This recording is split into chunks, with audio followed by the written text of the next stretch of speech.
warahmatullahi wabarakatuh. Meski wajah tak mampu berjumpa, tangan tak bisa berjabat. Semoga coretan kata ini mampu menjadi jembatan di hari penuh kemenangan.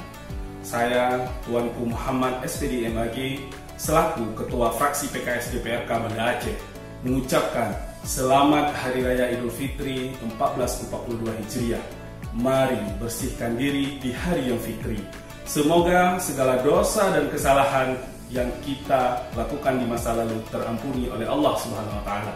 Taqabbalallahu minna wa minkum. Mohon maaf lahir dan batin. Assalamualaikum warahmatullahi wabarakatuh.